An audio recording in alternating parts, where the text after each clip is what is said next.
मद बिहार अगर जनरल हुई तब ST हुई तब यहाँ के चुनाव लड़तनी फुल मोहम्मद शोषण करी लगे। यहाँ के तो सब चीज बा अपना खातिर लेकिन लड़त गाँव खातिर लड़तनी समाज खातिर लड़तनी ऐसा काम करी लोगे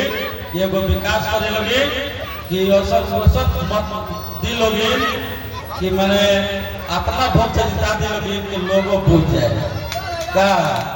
हम ये कहे के चाहते हैं। हम क्या हाँ इधर हाँ हम यो अपना भाई बंधु सब लोग पूरा गांव से कहतनी अपना समाज पूरा टोला से कह के चाहतनी कि माने एक बार बदलाव करके देखल जाओ कि माने क्या करतनी नहीं कि कहता से तो बार बार देखिए ले बने एक बार इहो के देख लिया ऐसा क्या हुई एक बार देख लिया 25 साल देखिए ले अब 5 साल और देख लिया ऐसा क्या कर लिया दूसरा क्या कहेगा 25 साल बनाम 5 साल जौन लोग 25 साल में नहीं के कहले वो हम 5 साल में करे 25 साल बनाम 5 साल 5 साल मौका दी लोगन 25 साल वालों वो लोग के मौका दिले वाली लोगन हमरा के खाली 5 साल मौका दी 25 साल पीछे जो हमार पंचायत गइल बा वो 5 साल में हम 25 साल के भरपाई लगन करे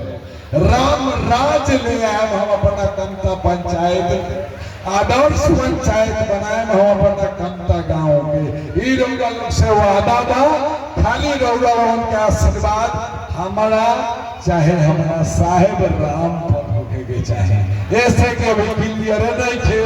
कि जनरल सीट होई कि रिजर्व सीट होई तो दुओ स्थिति बा